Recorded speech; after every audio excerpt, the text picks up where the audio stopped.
Hello, welcome to the interview here on France 24.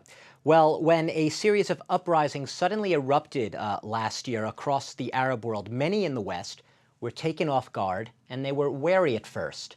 But finally, as dictators started falling like dominoes, U.S. and European leaders came around, and they ended up mostly embracing the Arab Spring. But here we are a year later, and some of those European cheerleaders are beginning to have a few second thoughts. That as Islamist parties are rising to power or the brink of power in many countries across the region that experienced the Arab Spring. They are asking, some of these Europeans, a very unpolitically correct question, and that is, are Islam and democracy mutually exclusive? Now, my guest today is Alvaro de Vasconcelos. Welcome to our studio. Pleasure.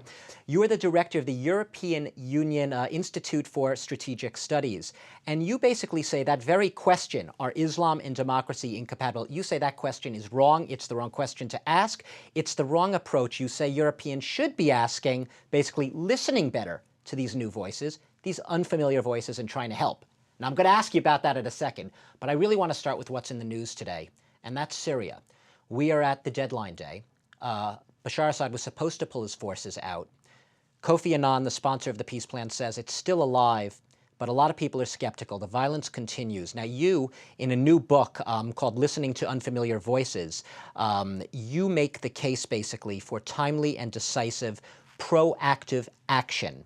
You're saying something must be done to stop Assad from killing his own citizens. Tell us more what you think should be done here and now. Okay, what I think it should be done, first of all, is to engage the international community as it is. And I think Kofi Annans' plan, in this sense, is a good plan because it engaged the Russians and Chinese. Until now, the Russians and Chinese were not really engaged in any plan to stop the violence in Syria. Now the Chinese and the Russians in particular, be confronted with the fact that Assad is not going to implement the plan. They'll be made to look very bad, in other words, if Assad continues. If Assad continues, they will need to do something. That's the beauty of this plan, is that this plan engaged the Russians. And now, what next? People will need to ask the Russians what they are prepared to do next. And of course, I am for decisive action, but military action in Syria needs, of course, the support of the Russians and Chinese, not only the Security Council, but we need their involvement if possible.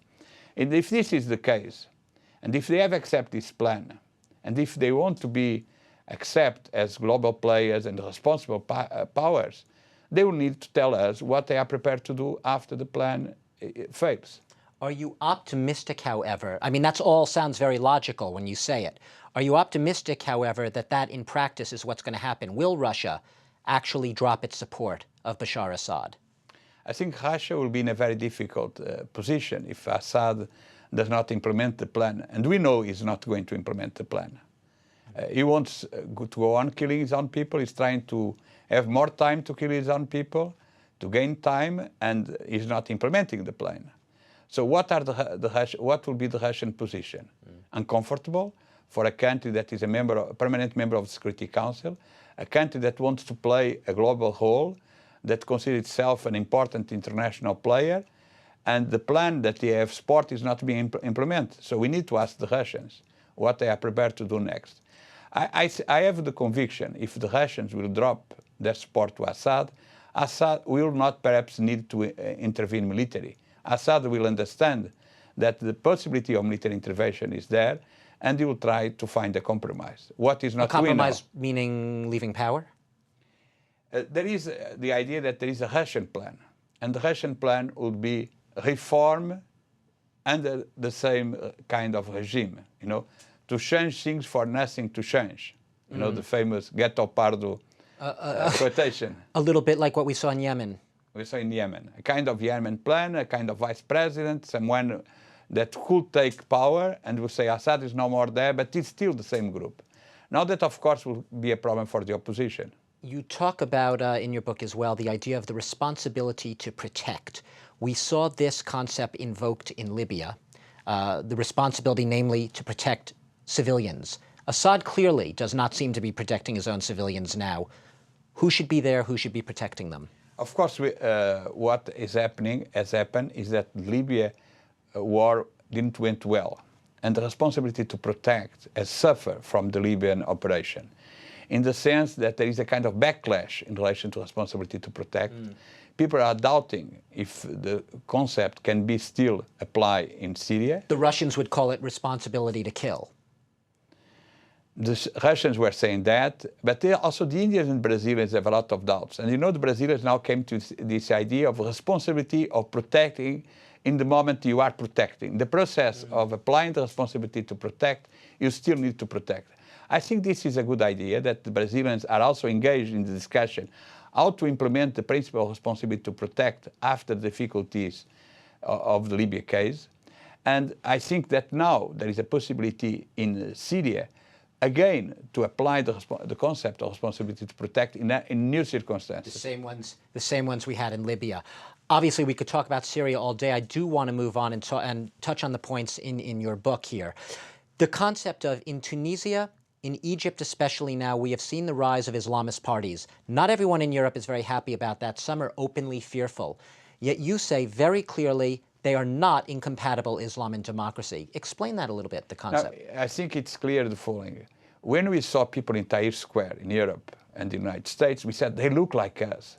They use iPhones, they are in Facebook, they are Democrats like us, and they are fighting for our values. And there is this idea that we are assisting to the westernization of the Arab world. It is not the case. Democrats like us, basically. Democrats like us. They are Democrats, but they feel that democracy is the best system to affirm also their own identity. So we are assisting not to just to democratization, but to affirmation of political identity, of cultural identity, of a different trend than the ones that have dominated democracy in the West. This being said, what we can say is that we are assisting to democratization, but not to westernization. And this is part of a much larger trend. And we make that mistake a lot in the US and in Europe, obviously here in Europe, equating Western with democracy. Absolutely. And we saw this as an opportunity to have more influence, because this will be Westernized countries close to us. The reality will be quite different. This country will look more like Turkey today, a country that is a democracy, but has its own point of view in relation to a number of things. They hope to look like Turkey. We could move on to that point. Your book is called Listening to Unfamiliar Voices, the stress being on unfamiliar to us. One of those voices is the Muslim Brotherhood candidate right now running for president in Egypt, Khairat al-Shater. He said recently he feels fine with the concept of Sharia law in Egypt if he's elected president. Could you understand someone in Europe having some reservations with that? We need to look to the process as they evolve. Take the case of Tunisia. There was a proposal of integrating the Sharia law in the new constitution. It was not in the constitution. And another party, the party that won the elections, the Islamic party, said, we will not include Sharia law in the constitution. In Egypt, it's more complicated. Sharia law is in the constitution. Was put there by Sadat. So why not take it out? So to take it out is also a difficult gesture for any Islamic party. To put it in will be a big problem in Tunisia. To take it out in Egypt is also complicated. This being said, I consider that it's absolutely essential that the Muslim Brotherhood in Egypt learns with the Tunisian experience. And learns to what? Take the Sharia law out of the constitution? No, or how to create bridges with the secular parties. The secular, okay. Because you need to have a real Egyptian democracy, and to this process of transition to democracy to succeed, you need consensus between the Islamic parties and the more liberal and secular parties. And I was speaking to a French journalist yesterday who told me that he thinks that being in power itself moderates you. It makes your position. You have to deal with the economy, getting the trust of your citizens, and you want to be reelected. Do you agree with that? Absolutely. Even more, the fact that you are still already participating in the political process, as it's the case of Muslim Brotherhood, is making the Muslim Brotherhood to think about the next steps. How to guarantee the democratic process until the end, how to solve the basic problem of Egypt is not the Muslim Brotherhood. The basic problem of Egypt are the militaries. They are in power. Are they want to leave power? Are they prepared to leave power? That's a much bigger threat to you, the military potentially staying in power, than a Muslim Brotherhood candidate coming to power. Absolutely. And the problem in the way, in this process of democratic transition, will be the tensions between the militaries, the Muslim Brotherhood, and liberals. And there is another complicating factor in Egypt, is that there is not only in the Islamic camp the Muslim Brotherhood, there's also the Salafis. Which are even more hardline Islamists. They are conservatives.